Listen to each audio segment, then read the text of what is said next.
Bom dia, irmãos. Vamos iniciar esse tempo, elevando nossos pensamentos a Deus, numa oração silenciosa, e após alguns instantes, eu orarei.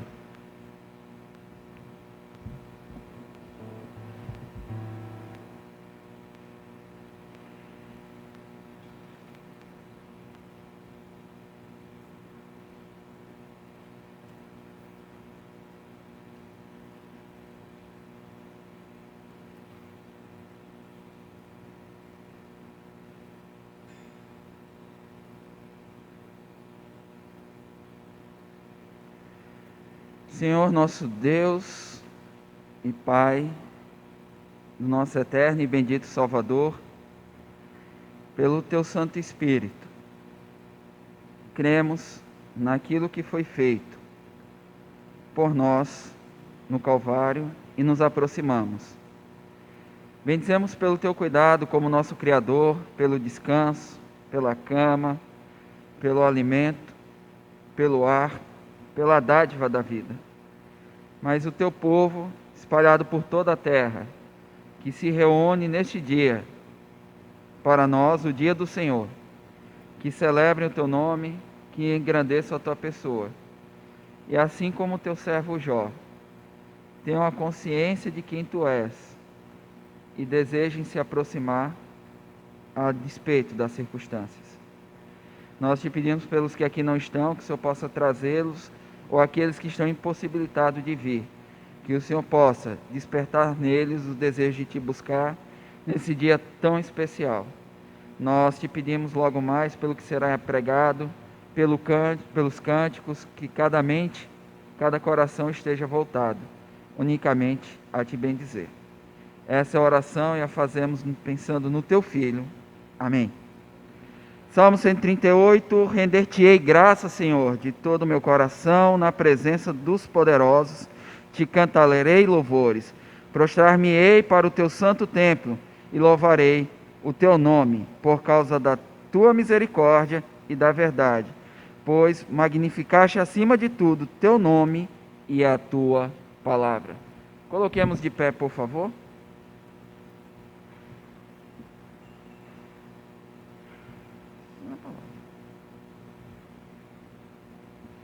Vamos iniciar citando o nosso tema para 2020 e na sequência o versículo, que é: discernindo o tempo, e digo isto a vós outros, que conheceis o tempo, já é hora de vos despertar do sono.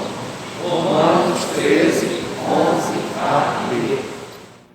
Na sequência, nossa missão: glorificar a Deus, edificar os salvos, sustentar os valores morais e espirituais do cristianismo e difundir a fé cristã. Aqueles que ainda puderem permanecer em pé, por favor, no nosso primeiro cântico.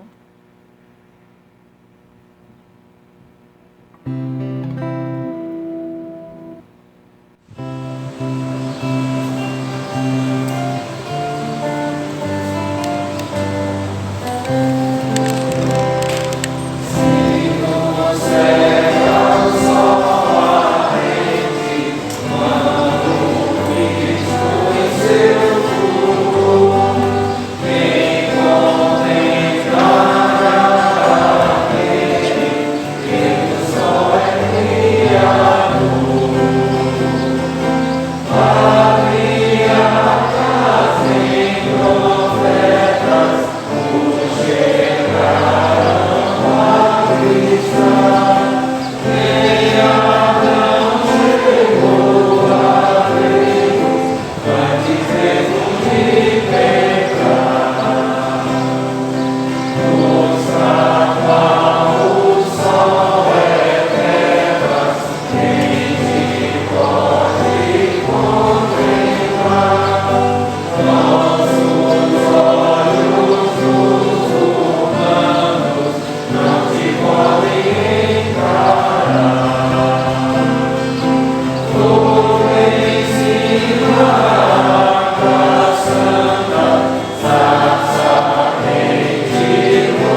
Abram suas Bíblias, Salmo 138. Eu lerei verso 6, a congregação responde com 7.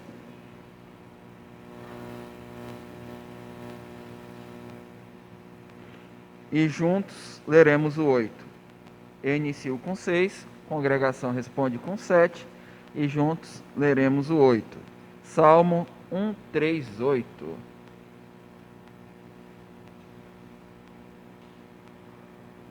Vamos.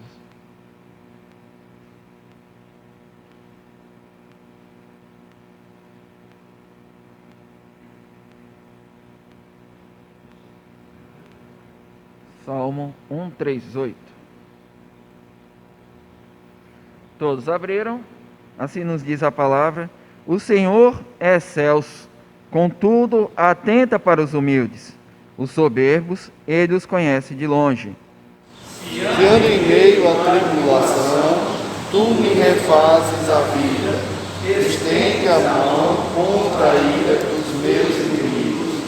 A tua destra me salva. Juntos, o que a mim concerne, o Senhor levará ao bom termo. A tua misericórdia, ó Senhor, dura para sempre. Não desampares as obras das tuas mãos. Amém.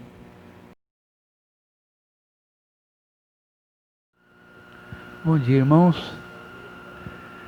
Vos convido a que se coloquem de pé e abram vossas Bíblias. Eu queria só que alguém acionasse esse ventilador para mim, por gentileza. Vamos abrir as nossas Bíblias para Sofonias, capítulo 3, onde leremos 2 versículos e o faremos em uníssono. Sofonias 3. Vamos fazer uma leitura em uníssono.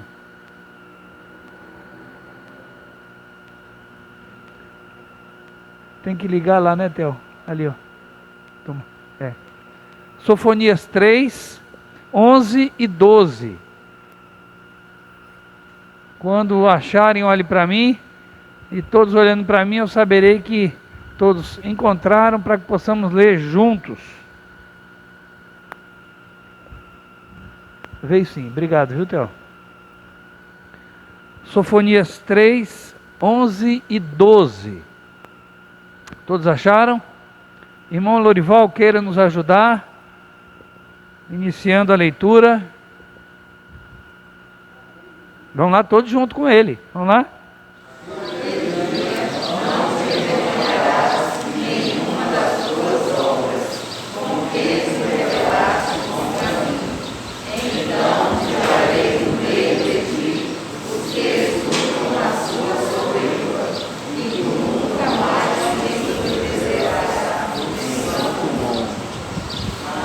Deixarei no meio de ti um povo modesto e humilde, que confia em nome do Senhor. Vamos curvar nossa fronte e falar com o nosso Deus. Bendito Deus e Pai, nós somos imensamente gratos a Ti por estarmos reunidos em Teu nome para Te prestar culto. Somos imensamente gratos a Deus porque se até aqui chegamos foi única e exclusivamente por Tua graça, misericórdia e bondade. E agora, ó Deus, onde nós já aqui por vezes lemos a Tua palavra, orações já foram feitas aqui, já cantamos um hino, ó Deus, em louvor a Teu nome. E agora onde vamos, ó Deus, nos debruçar um pouco sobre a Tua palavra, para extrairmos dela lições para as nossas vidas.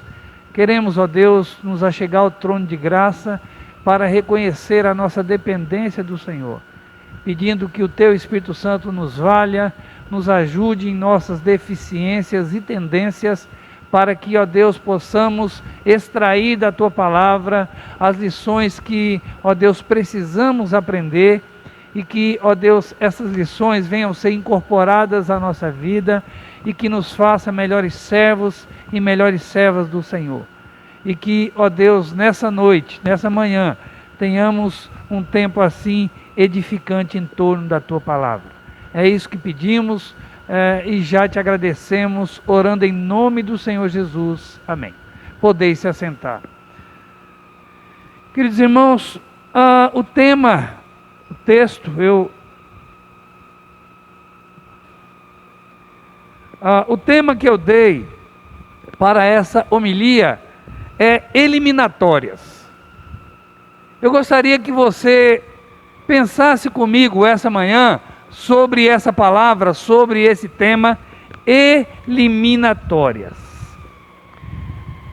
Todos sabemos que eliminatórias são provas em que o candidato examinado ou esportista vai sendo avaliado e, se não for julgado apto, ele fica impedido de continuar no processo ou participar, de novas competições. Então, eliminatória é isso.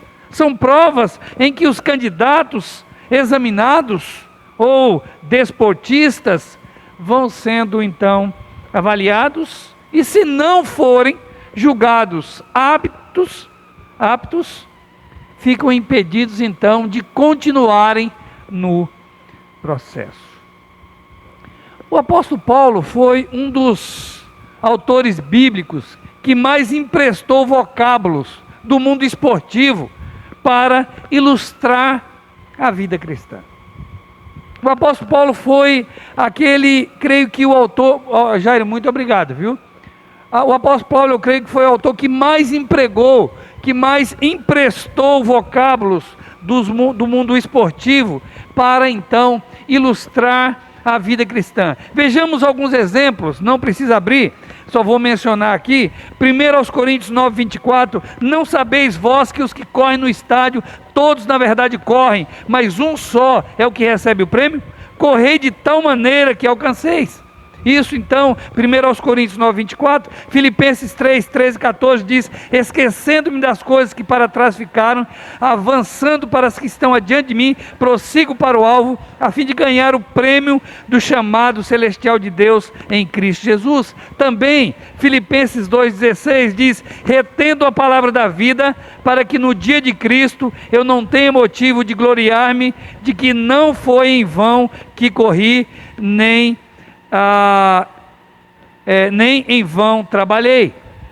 Mas Paulo, ele não está sozinho em usar tais expressões. O próprio Cristo, não é? Se pegarmos, por exemplo, o Apocalipse, nas igrejas nas cartas às 7 igrejas da Ásia Menor, nós vamos ver que, por vezes, ele usa a expressão ao que vencer, ou ao vencedor. Também é irmão Inácio, muito obrigado. Também é uma expressão emprestada ao que vencer, ao vencedor, e ele diz ali, pelo menos uma vez em cada uma dessas 7 cartas, portanto, por 7 vezes, Jesus então emprega um termo tirado aí do mundo esportivo. Em todos os apelos, chamamentos e encorajamentos rumo a uma vitória, fica sempre subentendido, fica implícito aí a ideia de possível derrota. Na verdade, a jornada com Deus sempre foi semelhante a eliminatórias. Se você começar a entender e olhar a partir do Antigo Testamento, você vai ver que a jornada com Deus sempre foi vista, não é? Sempre foi apresentada, não é? Como uma eliminatória. Quantos ao longo do Antigo Testamento não ficaram para trás? Quantos não foram sendo eliminados da carreira? Quantos não foram saindo ou deixando o reino de Deus? Nós pensamos em Paulo, quando ele escreve aos Coríntios, e ele então, ali no capítulo 10, ele começa a falar: olha, vocês querem um exemplo de um povo que tinha tudo para vencer e continuar e ser abençoado, mas malogrou a oportunidade. E Paulo então começa a apresentar os antigos hebreus. Até que ele chega ao ponto de, primeiro ele começa falando dos privilégios que aquele povo teve, e depois ele chega ao ponto de falar, entretanto, Deus não se agradou da maioria deles, razão porque ficaram prostrados no deserto. Então, imaginamos aquele povo que ficou zigue-zagueando por 40 anos no deserto, reprovados quase toda uma geração, exceto Josué e Calebe, e o próprio Moisés, mas os demais, toda aquela geração, uma geração de vida desperdiçada, pessoas que não continuaram, pessoas que foram reprovadas, pessoas que foram eliminadas. Queridos, uma geração, ou quase toda uma geração, fica zigue-zagueando num deserto por 40 anos. E pensando em eliminatória, esse é o tema, o versículo 11, não é? Fala desse tema. O Senhor diz, tirarei do meio de ti, ou seja, eliminarei, é isso que o Senhor está falando. O Senhor está falando, tirarei do meio de ti, eliminarei os que exultam em sua soberba. E tu nunca mais te ensoberbecerás no meu santo monte. Versículo 11. A promessa de Deus é que eliminaria do meio do seu povo aqueles que dentre eles se constituíam uma má companhia espiritual, que influenciavam negativamente os outros, não é? A ferirem a santidade de Deus. Deus está falando, eu eliminarei esse povo que se constitui uma má companhia. Eu eliminarei esse povo foi reprovado. Eu reprovei esse povo. Então eu vou tirar, eu vou eliminar do meio de ti um povo que se constitui então uma má companhia, um povo que influencia os demais a ferirem a minha santidade. É isso que o versículo 11 está dizendo. Agora, vamos falar de eliminatórias, mas façamos uma pergunta: quem continuará? Quais são as características daqueles que não serão eliminados? Porque Deus está dizendo que tirará do meio do povo alguns que foram reprovados, que Deus eliminaria alguns que foram reprovados. Mas a pergunta é: quem continuará? Quem permanecerá? Não é? Quem prosseguirá? Quais são as características dos aprovados para continuarem ser? É assim. Deixa eu só abrir um parênteses aqui. Você está pensando que Deus, é até um absurdo se pensar no que eu vou falar, ou usar uma expressão como essa, mas é por isso que muitas vezes se deixa transparecer isso. Parece que Deus está à caça de qualquer um, parece que Deus está desesperado por adoradores, parece que Deus está aí procurando qualquer um, passa, Ele traz para cá, porque Deus precisa de adoradores. Que engano! Jesus falou para aquela mulher samaritana que Deus procura aqueles que o adorem em espírito e em verdade. É esses que Deus procura como seus adoradores. Então tem qualificações aí para que seja um verdadeiro adorador de Deus. Então, queridos, tem qualidades. Quais são as características daqueles que vão permanecer como servos de Deus? Vão continuar servindo a Deus verdadeiramente. Quais são as características desses que foram aprovados e têm sido aprovados por Deus a continuarem a servir a Deus. Quais são as características? Já que alguns foram eliminados. Irmãos, eu acredito que, de certa maneira, a perseverança dos santos é uma promessa tanto para Israel quanto para os crentes do Novo Testamento. E com isso eu quero pensar com vocês sobre essa ideia essa manhã. Aqueles que o Senhor aprovou como seus servos possuem algumas características distintivas. Olha, irmãos, é assim que o povo de Deus, ele vai demonstrando afinidade com Ele. O povo de Deus vai demonstrando algumas características bíblicas. O povo de Deus vai demonstrando afinidade com Deus. E Deus então começa a dizer, Deus então, depois de apresentar alguns eliminados aqui, uma companhia espiritual, influenciavam negativamente outras pessoas a pecarem contra a santidade, ou a ferirem a santidade de Deus. E Deus diz, tirarei, eliminarei do meio do teu meio, do meio de ti, esse povo. Esse povo foi reprovado, Wagner. Receberam uma reprovação de Deus. E Deus diz, eu tirarei, eliminarei do teu meio. Mas quem vai permanecer? Aqueles que o Senhor aprovou como seus servos, possuem algumas características distintivas. Vai ser assim no Israel restaurado, é assim na igreja do Senhor.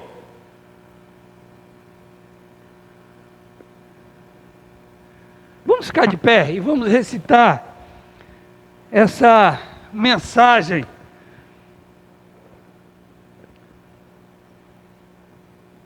Vamos, essa mensagem, o resumo dessa mensagem. Aqueles que o Senhor aprovou como seus servos possuem algumas características distintivas. Pode se assentar. Aqueles que o Senhor aprovou como seus servos possuem quais características distintivas? Quais características que os distinguem? Quais características que demonstram isso? Essa aprovação do Senhor.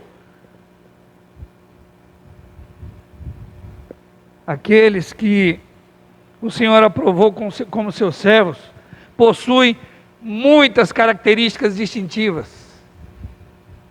Com base nesse texto, nós vamos pensar nessa manhã em 3 dessas características inconfundíveis, que o distingue.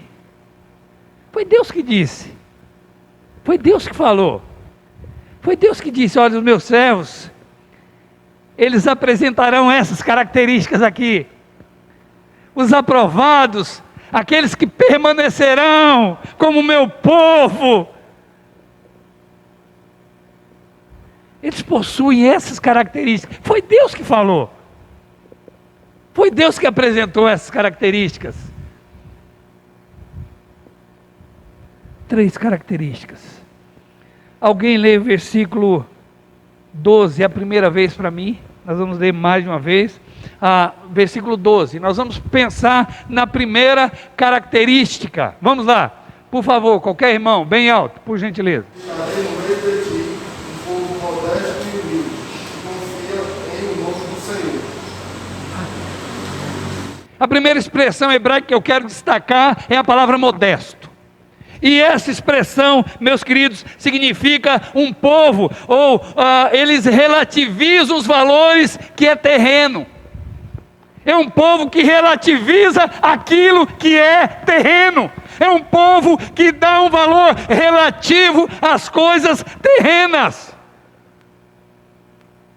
É isso que está por trás dessa expressão modesto. Queridos irmãos, o texto está falando de um povo, de uma ausência de vaidade, de estar destituído de riquezas ou valores terrenos. Chegaria um tempo onde o povo não condicionaria mais, olhe para mim por gentileza, chegaria um tempo, Deus está falando isso, que vai chegar um tempo onde esse povo aprovado, eles entenderão, eles desvincularão uma boa condição espiritual da condição financeira. Deus está dizendo isso. Queridos,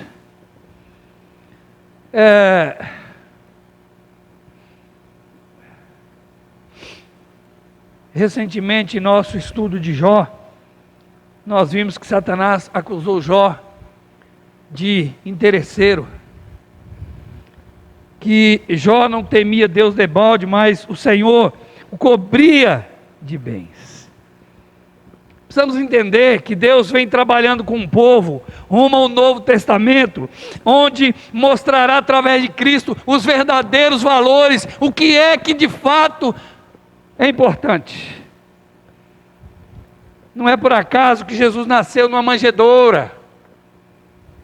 Eu fico às vezes com pena, sem, irmãos, nenhum sentimento de orgulho, eu falo isso, mas eu fico com pena quando as pessoas não entendem, não compreendem que a Bíblia vem caminhando para o Novo Testamento, a revelação ela é progressiva, e Deus vem mostrando que, olha, a riqueza que tanto foi importante para demonstrar algo, agora no Novo Testamento ela já não diz mais nada.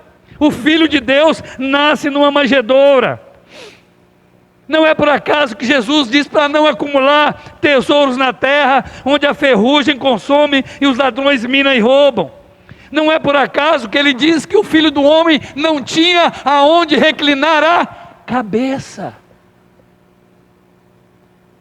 Nós precisamos entender como Deus vem trabalhando. Não é por acaso que Jesus Cristo tanto falou e disse: dificilmente um rico entrará no reino de Deus. Irmãos, não é por acaso que o Senhor disse à igreja de Esmirna: conheça a tua pobreza, mas tu és rico. Disse ao anjo da igreja de Esmirna: conheça a tua pobreza, mas tu és rico. E também disse à igreja de Laodiceia: tu dizes que é rico, mas tu é pobre, cego e nu. Meus queridos irmãos, eu não estou aqui pregando, não é algo semelhante, não estou pregando comunismo, Deus me livre disso, e nem estou pregando, não é aquela ideia que fora pregada no século XII, pelos valdenses, não é? O movimento que ficou conhecido como os homens pobres de Lyon, não é? Lá no século XII, quando Pedro, não é? Pedro Valdez, um rico comerciante, ele resolveu então pegar os seus bens e doar todos os seus bens, e ali então iniciava um movimento que ficou conhecido como os homens pobres de Lyon. Eu não estou pregando a mesma coisa, eu estou pregando em relativizar os valores terrenos. Eles não são a coisa mais importante, não. A igreja do Senhor precisa ter uma visão, não pode ter essa visão vendida. Essa semana eu ouvi algo que me fez pensar. Eu vi um homem dizendo: eu sou muito rico, eu sou, na verdade, extremamente rico, disse ele. Mas você não encontrará minha riqueza em nenhum banco ou qualquer outro lugar dessa terra. Você não vai, a minha riqueza não é palpável. A minha riqueza não está em nenhum depósito, em nenhum banco, em nenhum paraíso fiscal. Não, a minha riqueza é diferente. Ela tem um caráter diferente. E ele passa então a falar das virtudes de um cidadão do reino dos céus. Meus queridos irmãos, isso me faz lembrar quando Pedro, mas na companhia de que ele na porta formosa, ele estava na companhia de mais quem? Me ajudem. Pedro e? Pedro e João, foi isso? Tem certeza? Isso está em Atos 9. E ele chega ali, está ali na porta formosa, e aquela pessoa estende a mão, um aleijado, alguém mendigando, esperando receber alguma coisa para ajudar no seu sustento, na sua sobrevivência. E Pedro olha para ele e diz: eu não tenho ouro e eu não tenho prata. Continue, por favor. Continue o versículo. Mas o que eu tenho eu te dou. Sabe qual é o problema, irmãos? Muitas vezes é naquilo que nós não temos. Porque muitas vezes nós não temos o essencial. Nós não temos o vital para compartilhar. Estamos vendidos, tanto quanto o mundo. Isso ainda me faz pensar, quando na época da construção do segundo templo, o povo chorava. Os mais saudosos ou saudosistas choravam, estavam em lágrimas, porque eles viram o glamour do primeiro templo de Salomão, e agora, vendo a construção, não é muito simplória, do segundo templo, eles estavam ali em lágrimas, eles estavam se sentindo humilhados, eles estavam tristes.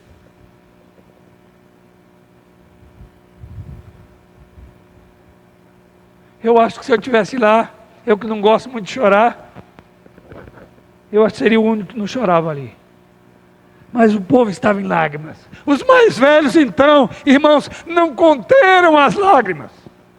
Choravam copiosamente. Mas olha o que Deus diz. A glória dessa segunda casa será maior do que da primeira. Para um povo que amava o glamour. Em outras palavras, o choro de vocês é infundado. Para um povo que tinha os seus olhos, parece que ainda vendido pelo que aquilo que aparenta, aquele glamour, aquilo que aparenta formoso, belo, valoroso. Chegam os discípulos a Jesus, e eles dizem a ele, começam a comentar com Jesus sobre a beleza do templo que estava sendo construído. Pela beleza do templo que estava sendo construído, não é pelo o ornamento, as belas pedras e as dádivas. Eles estavam ali impressionados com todo aquele glamour, com aquela beleza. O que Jesus Cristo disse? Alguém se lembra? Ele disse isso, mas antes, ele usa uma expressão de desdém. Ele usa uma expressão de desdém. Ele desdenha, ele diz, não vê tudo isso? É uma maneira de desdenhar. É uma maneira de desdenhar. Vedes tudo isso aí? Não vai ficar pedra sobre pedra que não seja viva. Meus queridos irmãos, que caminho nós estamos perseguindo como igreja? Que caminho nós estamos seguindo como igreja? Será que a igreja tem entendido, eu como crente, tenho entendido o que de fato o meu Senhor aprecia, o que de fato tem valor, tem um peso? Ou será que tudo que a gente tem construído são coisas que o tempo se encarrega de inviabilizar, de destruir. Quando você partir daqui, você só vai levar aquilo que você construiu em Cristo e para Cristo. Aquilo que você construiu para você, você não levará. Porque na eternidade, nós seremos semelhantes a uma estátua, a algo que vai glorificar Cristo, eternidade afora. Então daqui nós só vamos levar aquilo que construímos em Cristo e para Cristo.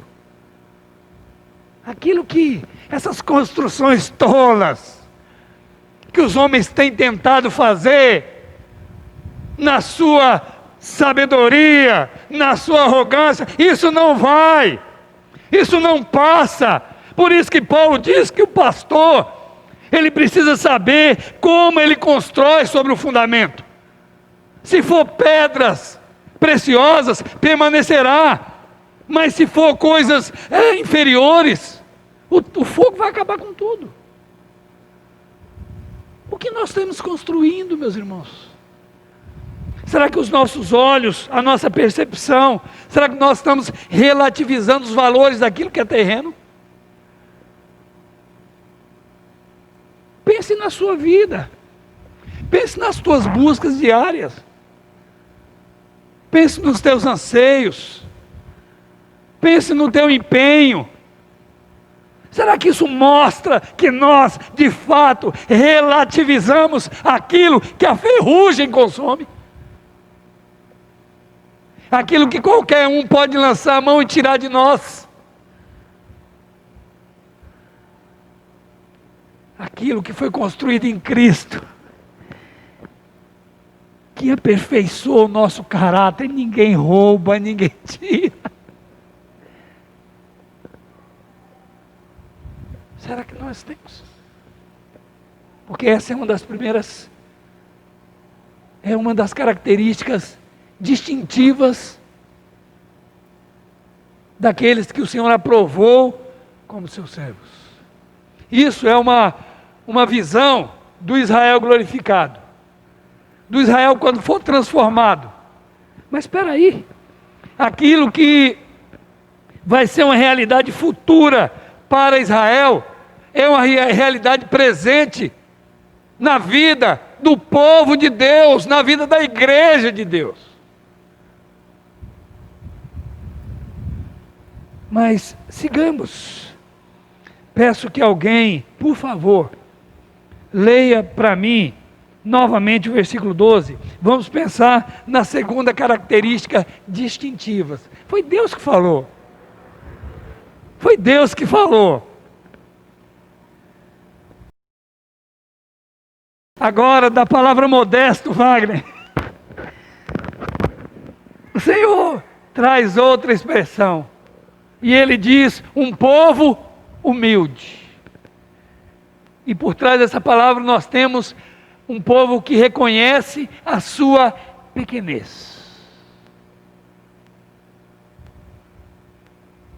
Um povo que reconhece a sua pequenez.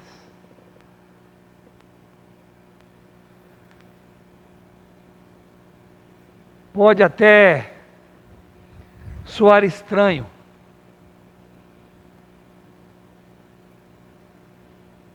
Pode até soar estranho falar de confiança como uma característica distintiva, não é? De só parte do povo de Israel. Visto que Israel como um todo declarava ter fé no Senhor. Não é? Eles não eram politeístas, mas eles eram o quê? Não eram politeístas, eles eram monoteístas. Todo Israel declarava, mas não é estranho. falar de uma característica, e não sou eu que estou falando, é o próprio Deus, mas não sou um pouco estranho falar de uma característica só de uma parte do povo de Israel, quando todo Israel declarava ter fé no Senhor? É aí que está a questão. O texto não está referindo ou fazendo referência a quem, o texto está se referindo a quem de fato, não é? Irmãos, eu me passei aqui, me perdoe. Apague tudo, eu chorei um pouquinho aqui e minhas vistas se embaralharam. Vamos voltar aqui. Humildade, eu já fui para o terceiro ponto. Humildade não é mais que um sentimento. Você anotou alguma coisa aí? Deixe para depois. Humildade é mais que um sentimento. É um reconhecimento. É uma convicção da própria condição em relação a Deus. Essa palavra aqui, a forma que ela é empregada aqui, a forma que ela foi colocada aqui, ela está intimamente relacionada com aqueles humildes de espírito lá do Sermão do Monte que o Senhor ensinou.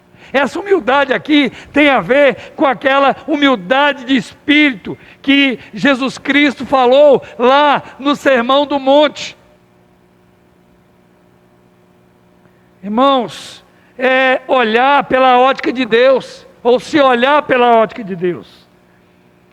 E esse reconhecimento, essa forma de olhar, essa perspectiva, está em perfeita sintonia, não é então, com os humildes de espírito lá do Sermão do Monte.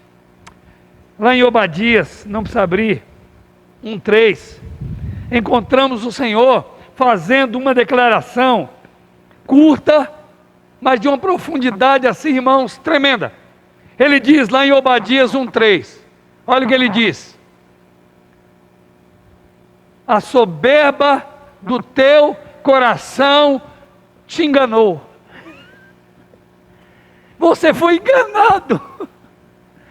A soberba do teu coração te enganou. Irmãos, com isso, eu digo que a soberba é sempre enganosa.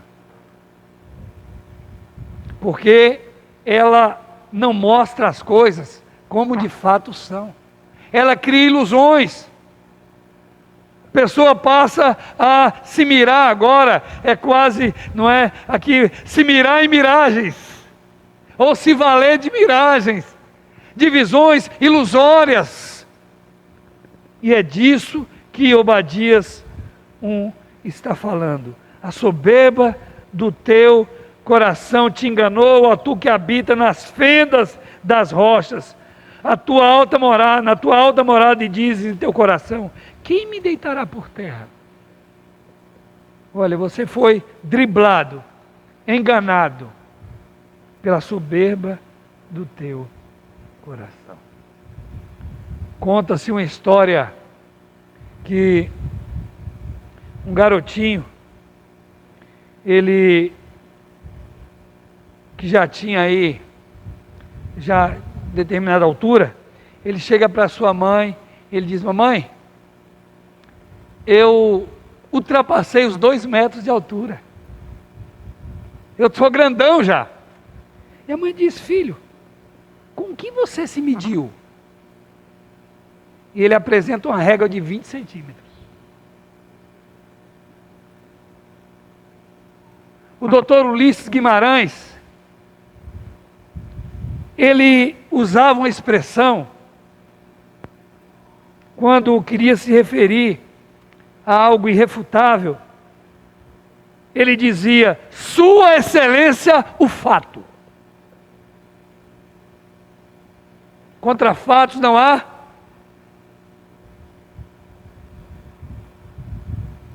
Onde você tem se medido?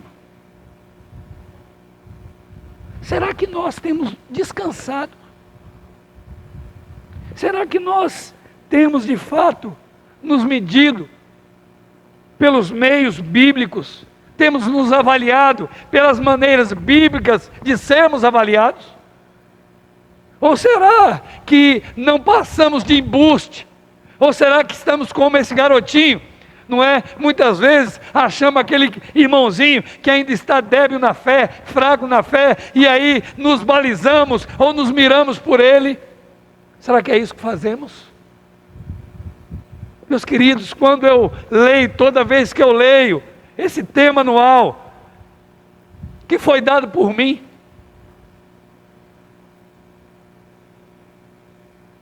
é claro, com a aprovação da diretoria, não é isso, Wagner? Mas foi dado por mim esse tema. Eu fico pensando, irmãos, nós que conhecemos o tempo, uma palavra dita a quem conhece o tempo, será que faz parte daquela atmosfera de vivos, de pessoas alertas, de pessoas que estão de fato acordados? Se medir, ou olhar a sua vida, não é? Ou se contentar com a sua vida, ou achar que já está bom, que já pode relaxar um pouquinho na sua vida. Será que você tem se medido? Como você tem se enxergado? Como você tem se enxergado? Ou será que você tem usado uma reguinha de 20 centímetros para medir a tua vida? Irmãos, o melhor antídoto contra qualquer tipo, ou pelo menos um tipo de idolatria, é aquilo que Paulo, escrevendo aos Filipenses, ele diz: quando eu estou fraco, aí eu sou forte. É quando nós nos olhamos pela ótica de Deus, não pela ótica utilizada pelos crentes da igreja, não é? Lá de Laodiceia. Porque estava errado, e completamente errado. Rico,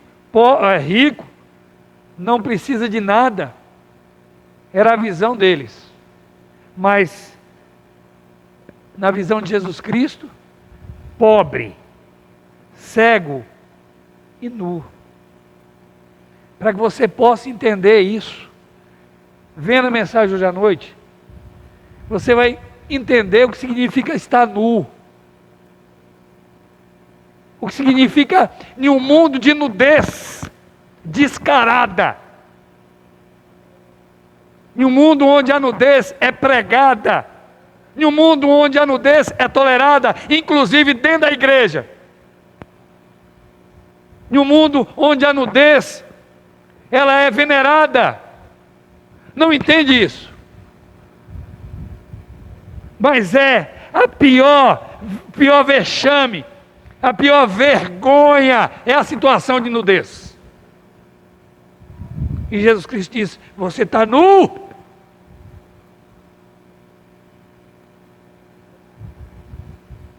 A nudez envolve um caráter moral.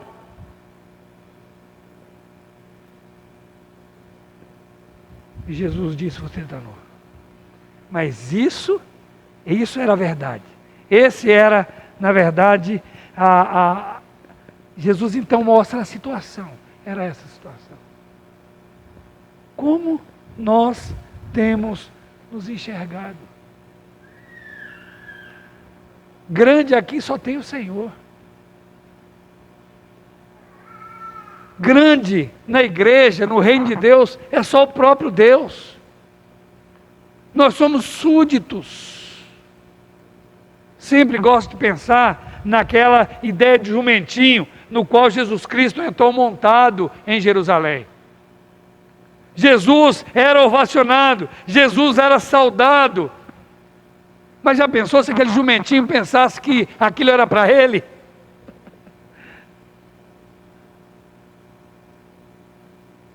Meus queridos irmãos, reconhece a sua pequenez. Eu creio que não há esperança para um povo que não se olha pela ótica de Deus. Não há esperança para a igreja que não procura se enxergar, não é? Da maneira que Deus a enxerga. E para Deus, o crente está como uma ovelha sem couro. Todas as coisas estão nuas e patentes diante dele. Então, isso significa uma ovelha sem couro, quando ele pode ver todos os órgãos internos. É uma ilustração para dizer que Deus não olha pela aparência, para a embalagem, mas Deus olha para o que está lá dentro. Tolo é se enganar, tolo é pensar que é alguma coisa.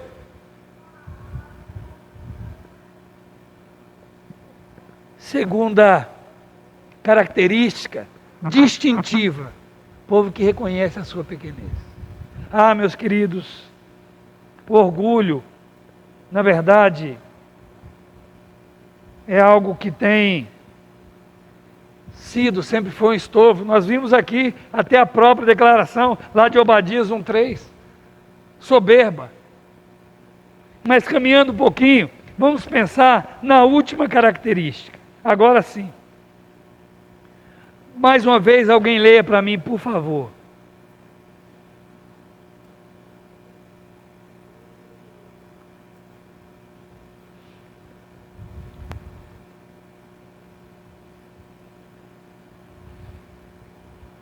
Eu esqueci de ler.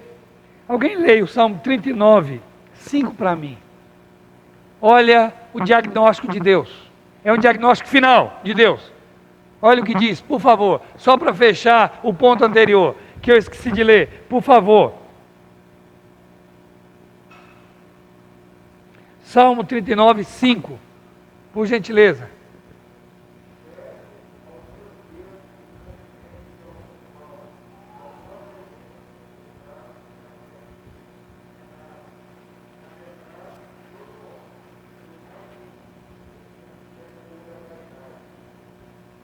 Esse é o diagnóstico de Deus. Por mais firme que esteja, não é? Pura vaidade. Vaidade no hebraico, sabe o que significa, Adalto? Sabe? O que significa vaidade? Nada. É nada. Vamos caminhando agora. Alguém leia, por favor, o versículo 12, mais uma vez, do nosso livro. Mas deixarei no meio de ti um povo modesto e humilde, e confia em o nome do Senhor. Agora chegamos lá. E nessa expressão eu quero dizer que é um povo que se refugia no Senhor. Agora sim, queridos, é engraçado porque se você começar a prestar atenção, é até curioso, Teodomiro, falar, deixarei no meio de ti um povo que confia no Senhor. É engraçado porque todo Israel declarava sua fé no Senhor. Todo Israel era um povo, não eram politeístas, eles eram um povo monoteísta. Eles declaravam fé no Senhor. Eles diziam que eram povo do Senhor. Não é? Mas é aí que está a questão. O texto está se referindo a quem de fato confia no Senhor. Paulo, ele diz em Romanos 9, 6, que nem todos os que são de Israel são israelitas. Ou será que você pensa que todo mundo que é membro da igreja é crente? Todo que se filia a igreja é crente. A coisa mais fácil é se filiar a uma igreja. Você tem essa ilusão? Você acha que todo que se filia numa igreja é crente? que aqueles que ocupam os bancos das igrejas, domingo após domingo, todos são crentes.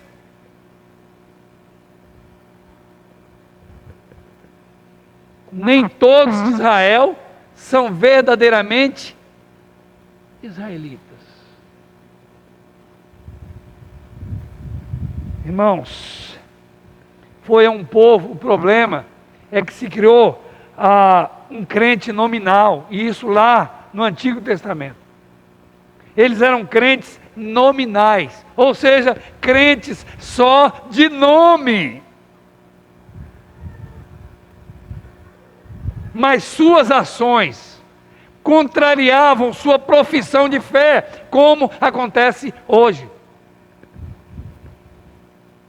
E foi para um povo assim, crentes nominais, que olha o que Deus diz. Olha o que Deus diz. Ai, essa interjeição não denota juízo.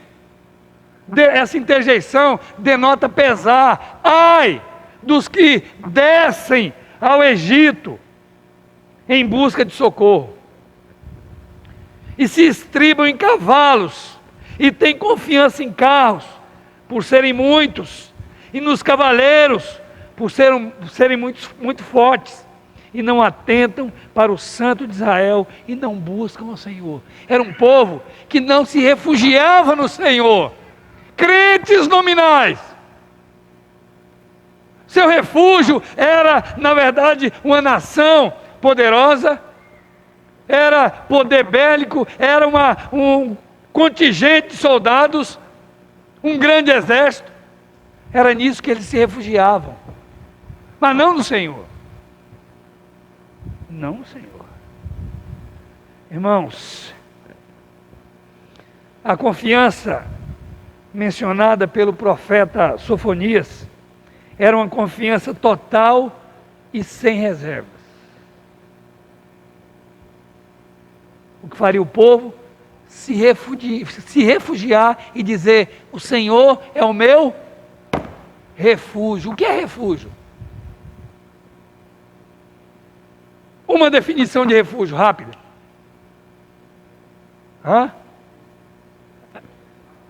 Meu abrigo, meu lugar seguro, meu porto seguro.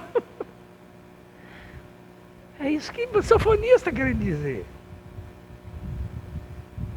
Ele não está falando de crentes nominais.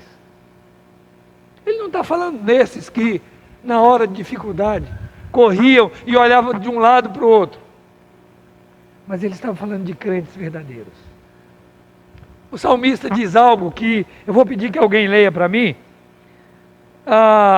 Uma voz feminina, Salmo 11:1.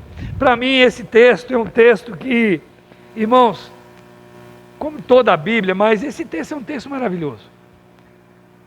Alguém leia para mim Salmo 11, verso 1, por gentileza.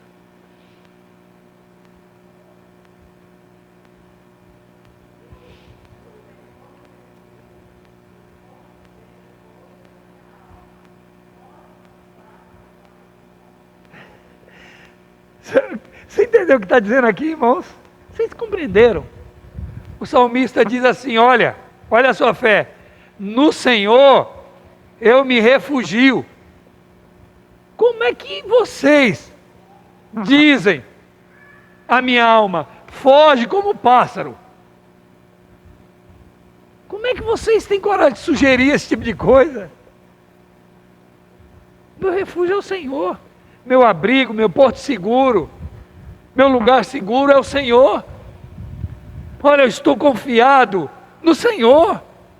Como é que vocês sugerem uma fuga medrosa e covarde como essa? Se eu estou refugiado no Senhor.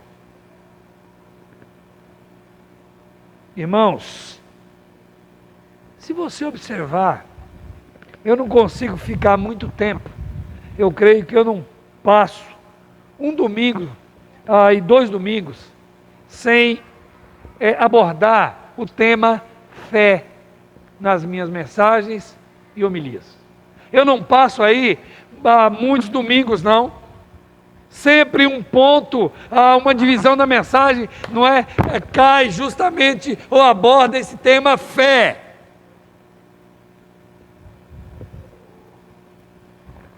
E eu creio que você já deve ter observado isso. E eu quero dizer que isso não é falta de assunto. É porque a fé é um tema central nas Escrituras.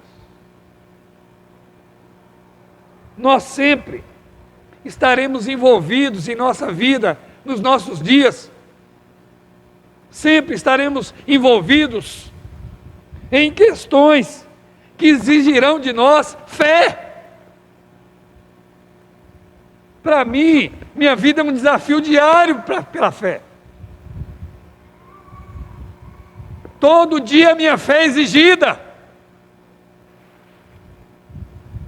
Todos nós vamos nos ver no nosso dia a dia, durante a semana, durante o mês. Vamos estar envolvidos em questões que exigem de nós uma resposta. Uma atitude que mostra em quem nós estamos confiando, em quem nós estamos nos firmando. Vai exigir. Irmãos, e eu quero acrescentar aqui os apelos do mundo, que a cada dia são mais rasteiros, são mais bastos, são mais vis. Os apelos do mundo, que a cada dia é um desafio para o crente.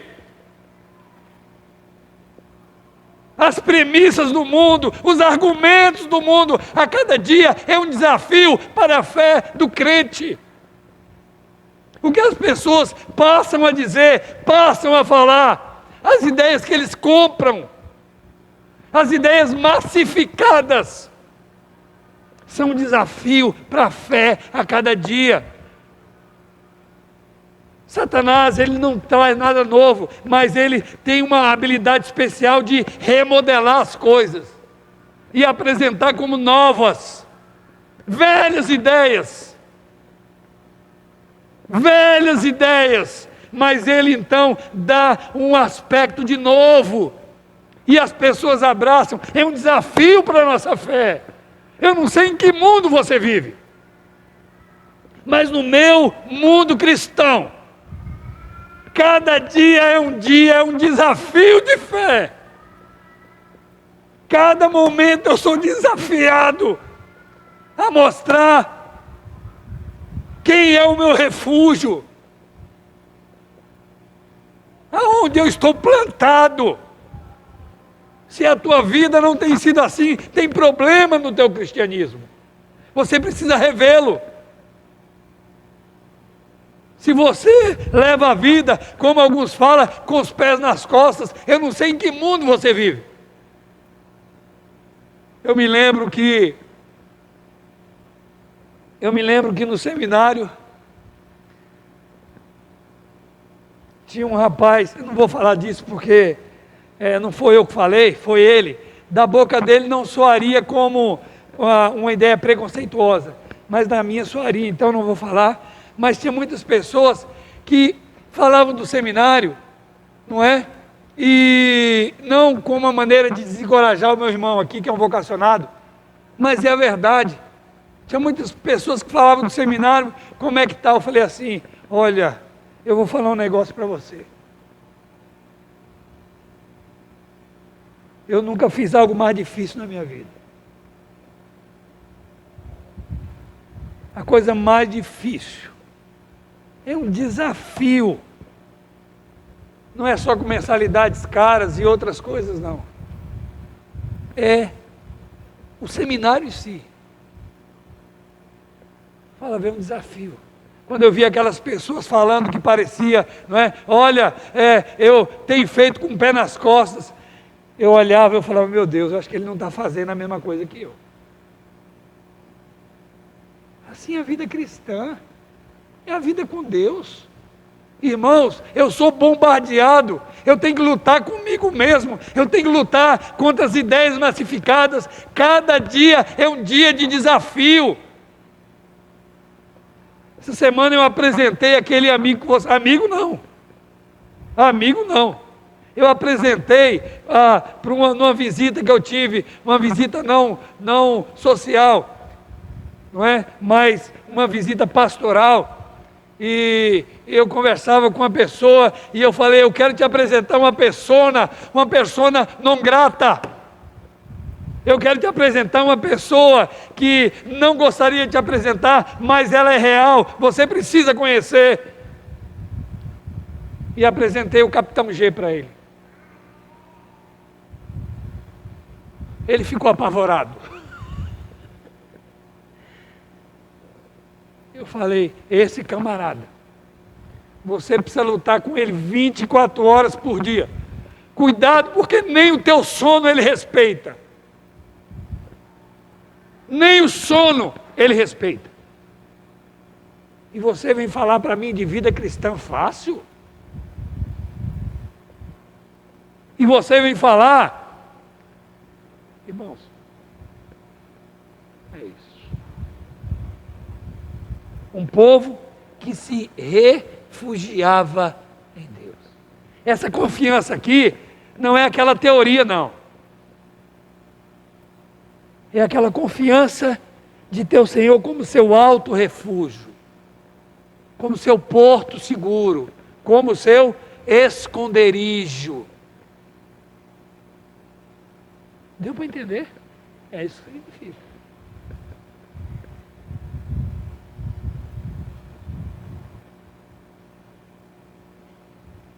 Alguém, a fé, eu ia pedir para ler um versículo, mas deixa para lá. É assim. É assim que você tem vivido. Você tem vivido esse desafio diário, a fé? O que os meus olhos veem, o que os meus ouvidos ouvem, o que eu sinto. Um desafio. A minha fé. Irmãos, eu falo, muitos dizem, eu vou crer se.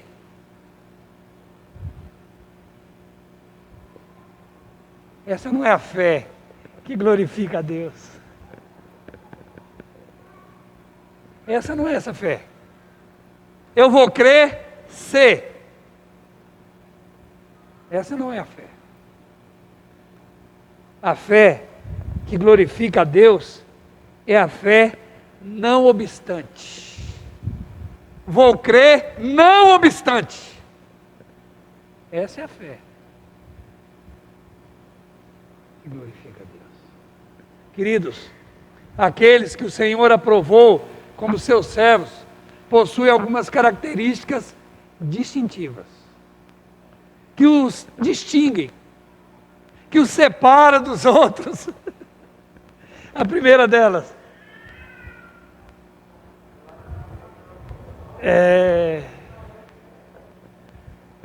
tem uma obra sendo realizada aqui nesse caráter.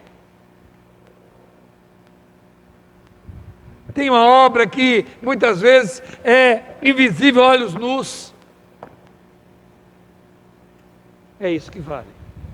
Porque isso você leva. O que você constrói por Cristo e para Cristo, você leva. Ivaneide, nós vamos estar lá e você vai falar, aqui, ó Senhor, está aqui, para a tua glória. Aquilo que a ferrugem consome, ladrões roubam, fica aqui. Segundo, mostre-me o instrumento de medição ou de aferição que você tem usado. Aí, cuidado com as reguinhas de 20 centímetros. Mostre. Nós temos que ter ousadia, coragem para dizer: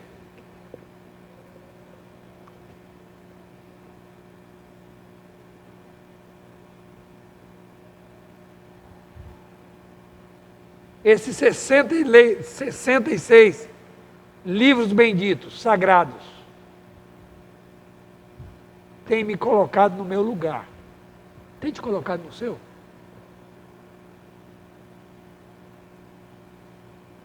E por último, o povo se refugia no Senhor. Cada dia, nós temos que dormir e acordar prontos para dizer para o mundo, em ações, meu refúgio é o Senhor. A gente vai dormir e acordar com um vírus que a gente nem conhece. Nem a ciência ainda decifrou. E a gente vai dizer com ações, meu refúgio é o Senhor. A gente vai dormir e acordar com a notícia triste. Fui dormir no sábado e acordei no domingo. Teu primo morreu. Vai dormir e acorda com notícia triste. O que eu tenho que dizer? Com minhas ações, meu refúgio é o Senhor. Curva a tua cabeça, fecha teus olhos. Vamos orar. Senhor Deus e Pai, somos imensamente gratos a Deus por tua graça, misericórdia e bondade para conosco. Somos, ó Deus, imensamente gratos por tua palavra, Senhor, da qual podemos extrair, com a ajuda do teu Espírito, lições valiosas. Dá que possamos colocá-las em prática, Pai, aplicá-las à nossa vida, para a honra, glória e louvor do teu santo nome, em nome de Cristo.